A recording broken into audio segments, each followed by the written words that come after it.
First IVF cycle fail అయ్యాక second IVF cycle అనేది ఎప్పుడు స్టార్ట్ చేసుకోవాలి అనేది అందరికీ వచ్చే కామన్ డౌట్. దాని గురించి ఈరోజు డీటెయిల్స్ తెలుసుకుందాం. నేను doctor Chandana Lakkireddy, clinical director Esha IVF. So first IVF అనేది ఫెయిల్ కాగానే రకరకాల డౌట్స్, ఎమోషన్స్ ఇవన్నీ మనము డీటెయిల్ గా డిస్కస్ చేసినప్పుడు అందరూ కామన్ గా అడిగే డౌట్ వచ్చేసి, నేను నెక్స్ట్ అటెంప్ట్ ఎప్పుడు ప్లాన్ చేయొచ్చు, ఇమీడియట్ గా వెళ్ళిపోవాలా ఆర్ కొంచెం బ్రేక్ తీసుకోవాలా, ఎలా చేస్తే సక్సెస్ రేట్ అనేది బెటర్ గా ఉంటుంది అని చాలా మంది అడుగుతారు. ఇక్కడ 2 డిఫరెంట్ సినారియోస్ ఉంటాయి. ఫస్ట్ ఐవీఎఫ్ సైకిల్ చేసిన ఒకవేళ మనకి ఎక్సెసివ్ గా ఎంబ్రియోస్ వచ్చాయి అంటే వాటిని మనం ఫ్రీజింగ్ లో ఉంచితే ఫస్ట్ ఐవీఎఫ్ సైకిల్ ఫెయిల్ అయ్యాక మనము హిస్ట్రోస్కోపీ అనేది చేసి విత్ ఇన్ 1 month లోనే ఫ్రోజన్ ఎంబ్రియో ట్రాన్స్ఫర్ అనేది చేయవచ్చు. వాళ్ళకు ఒకవేళ హిస్ట్రోస్కోపీ ఆల్రెడీ అయ్యింది, మనకి యుట్రైన్ క్యావిటీలో ఎలాంటి ప్రాబ్లం లేదు అనుకుంటే నెక్స్ట్ మంత్ కూడా ఇమీడియట్ గా ఫ్రోజన్ ఎంబ్రియో ట్రాన్స్ఫర్ కి వెళ్ళొచ్చు. ఒకవేళ కపుల్ కి గానీ ఎంబ్రియోస్ అనేవి ఎక్సెసివ్ గా ఫ్రీజింగ్ లో లేదు, వాళ్ళు అగైన్ మొత్తం ఒక ఫ్రెష్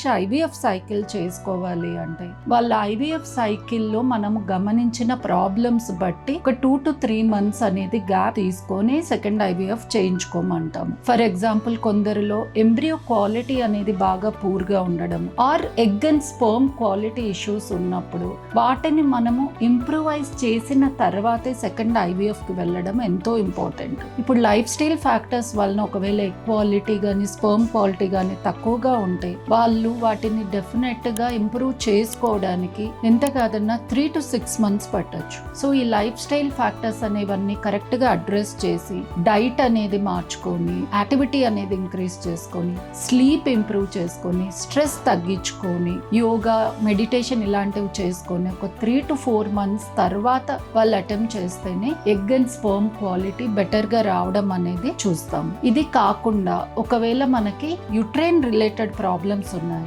మనం యుట్రస్ లో ఒకవేళ ఇన్ఫెక్షన్ గానీ, అడ్హెషన్స్ గానీ లేదా ఫైబ్రాయిడ్ అనేది గానీ రిమూవ్ చేసి దాని తర్వాత సెకండ్ అటెంప్ట్ కి వెళ్తున్నామంటే ఎంత కాదన్నా 2 to 3 months అనేది మనము గ్యాప్ ఇవ్వాల్సిన అవసరం ఉంది. ఈ టైంలో యుట్రస్ హీలింగ్ అనేది కరెక్ట్ గా అవుతుంది. కొంతమందిలో AMH అనేది బాగా తక్కువగా ఉండడం చూస్తాం, అలానే స్పర్మ్ కౌంట్ కూడా. వీళ్ళకి మనకి టైం అనేది ప్రెషియస్, ఎక్కువ టైం అంటే 6 months 1 year డిలే చేసే కొద్దీ వాళ్ళ ఎగ్స్ అనేవి బాగా తగ్గిపోవడము ఇలాంటివి మనం ఏజ్ ఫ్యాక్టర్ ఉన్న వాళ్ళలో కూడా చూస్తాం. వీళ్ళకి మనము టైం ని, సెకండ్ సైకిల్ ని చాలా బ్యాలెన్స్ చేయాల్సిన అవసరం ఉంది. వీళ్ళని మంత్లీ మనం మానిటరింగ్ చేసుకుంటూ ఎగ్ నంబర్ బాగా తగ్గక ముందే సెకండ్ సైకిల్ అనేది చేసుకోవాల్సిన అవసరం కూడా ఉంది. అదర్వైజ్ మనము 6 months to 1 year life style changes కి వదిలేసి 1 year తర్వాత మరి సెకండ్ ఐవీఎఫ్ సైకిల్ చేయాలంటే అప్పుడు AMH బాగా తగ్గిపోయి వాళ్ళు ఈవెన్చువల్ గా మరి